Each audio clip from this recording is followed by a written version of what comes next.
family? Welcome back, man. Welcome back to the road trip, Kingdom Builders. Welcome back, road trippers, Akeem and Akatim. That's right, brothers and sisters, man. Everybody, welcome back.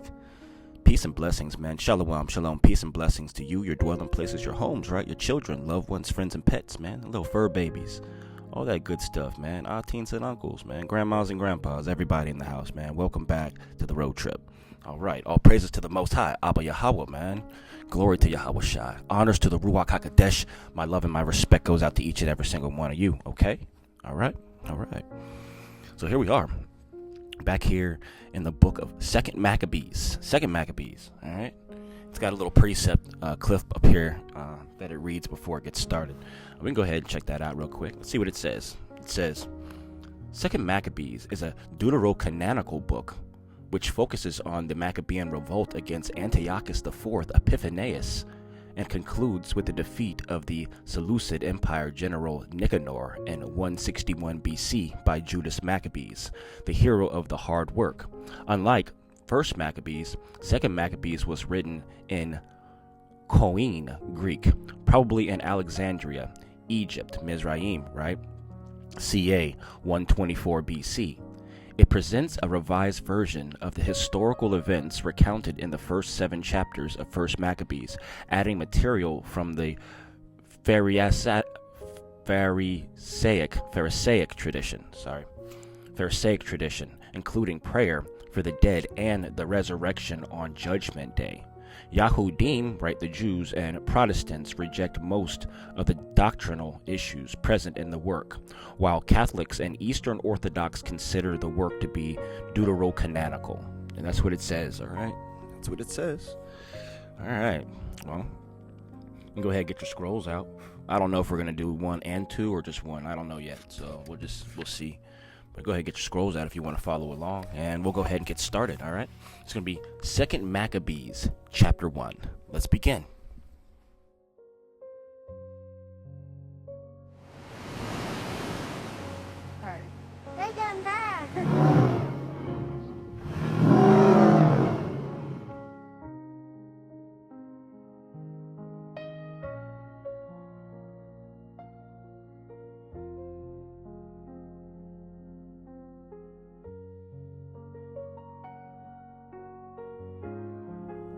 Chapter 1, and it reads, The kindred of the Yahudim that are in Jerusalem and those who are in the country of Judea send greeting to the kindred, the Yahudim that are throughout Mizraim, and wish them good peace.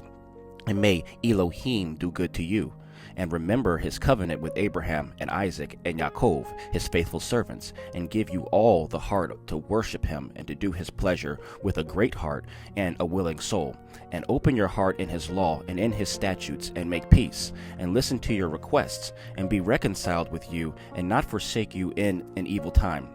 And now we here are praying for you. In the reign of Demetrius, in the 169th year, we, the Yahudim, have already written to you in the suffering and in the extremity that has come upon us in these years, from the time that Jason and his company revolted from the Kodesh land and the kingdom, and set the gate on fire, and shed innocent blood, and we implored the Most High, and were heard, and we offered sacrifice and meal offering, and we lighted the lamps, and we set out the showbread. And now see that you keep the days of the Feast of Tabernacles of the month Chislev, written in the 184th year, they that are in Jerusalem and those who are in Judea and the Senate and Judas, to Aristobulus, King Ptolemy's teacher, who is also of the stock of the anointed priests, and to the Yahudim that are in Mizraim, send greeting and health. Having been saved by Yahweh out of great perils, as men arrayed against the king, we thank him greatly. For he cast out into Persia those who arrayed themselves against us in the Kodesh city.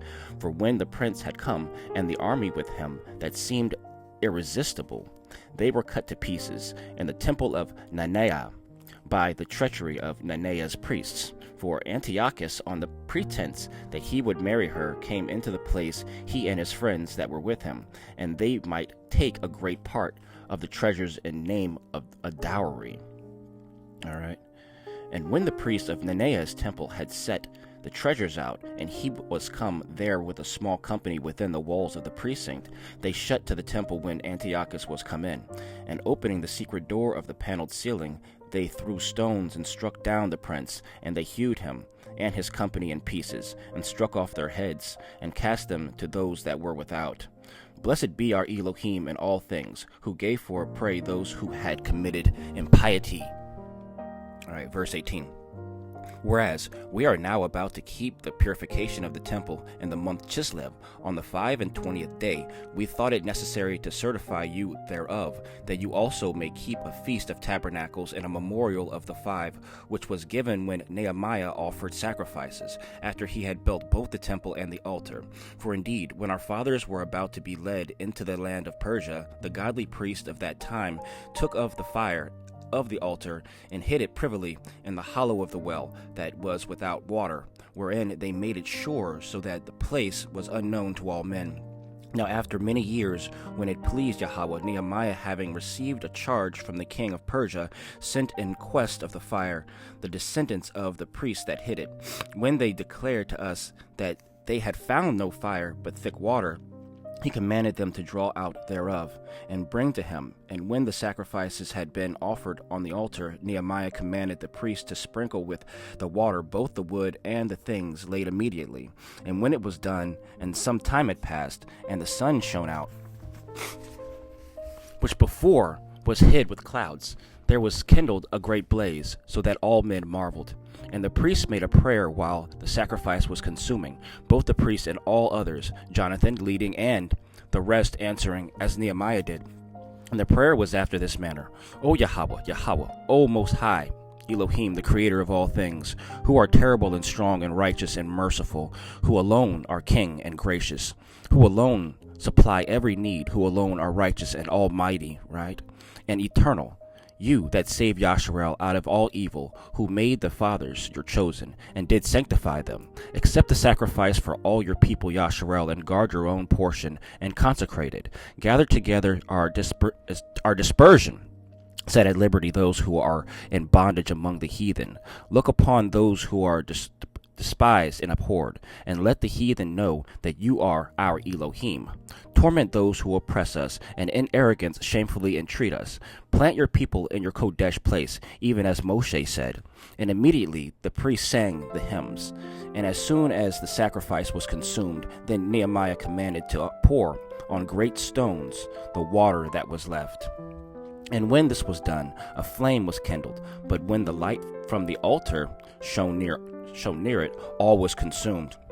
And when the matter became known, and it was told the king of the Persians, that in this place where the priests that were led away had hid the fire, they appeared the water with which also Nehemiah and those who were with him purified the sacrifice. Then the king enclosed the place, made it sacred, after he had proved the matter. And when the king would show favor to any, he would take from them many presents and give them some of this water. And Nehemiah and those who were with him called this thing Nephthar, which is by interpretation cleansing, but most men call it Naphtali. That's the end of chapter 1. All right, it's the end of chapter 1 right there. See, are we going to get some more? Let's see. Let's take a look. Let's see. All right, cool. Chapter 1 down. All right, you know what I think? Family? I think we can squeeze chapter 2 in here. I think we can do it. What you think? You want to try it?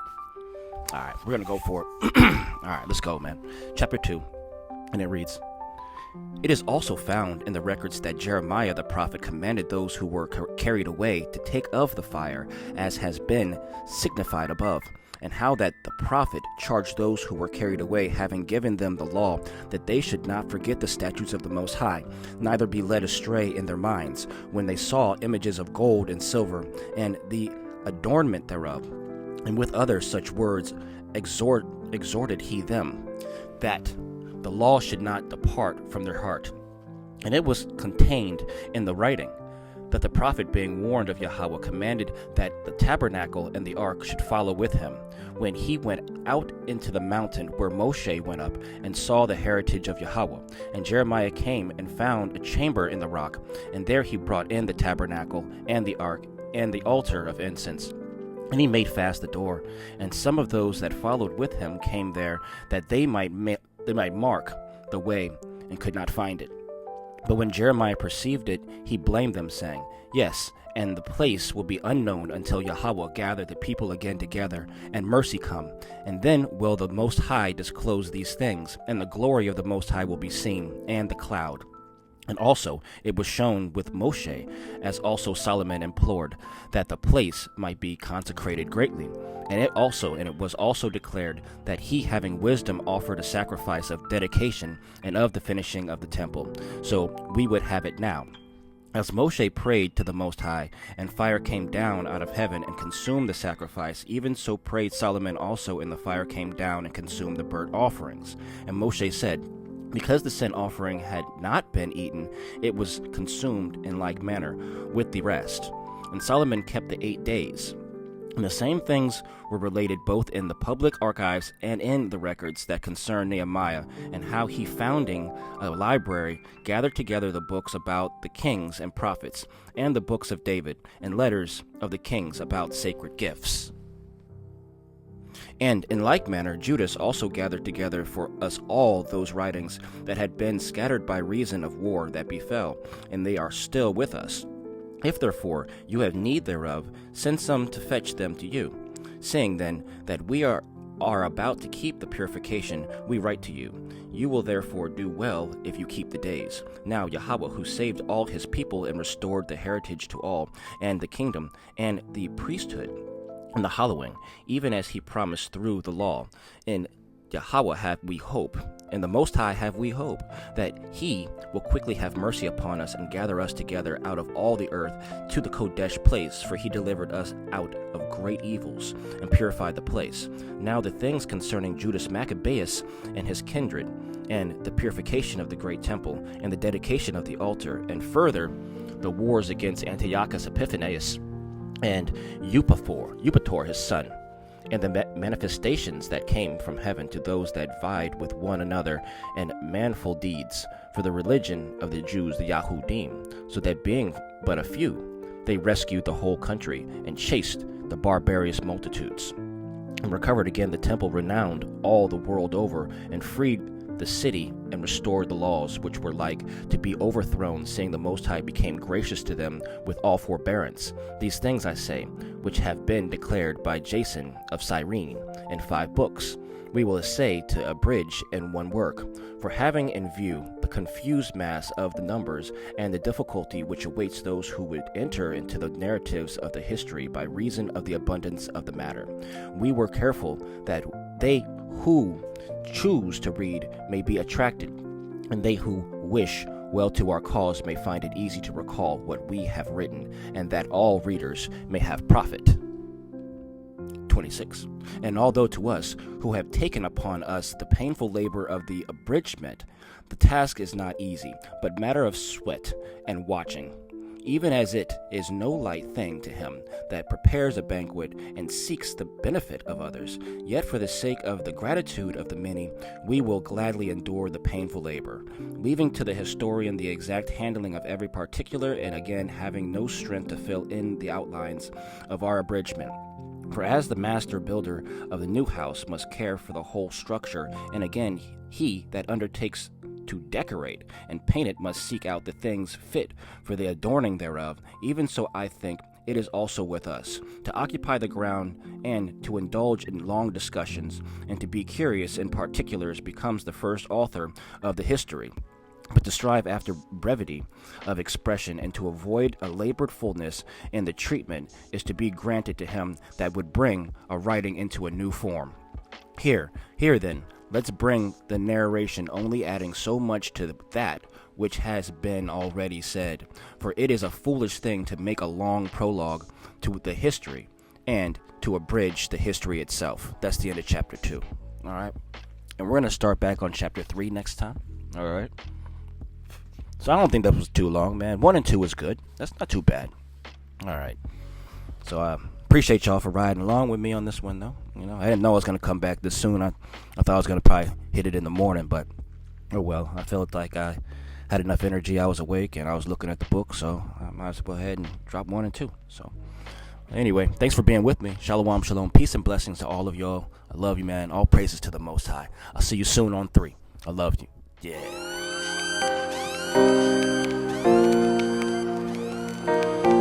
Kobet Voma Studios.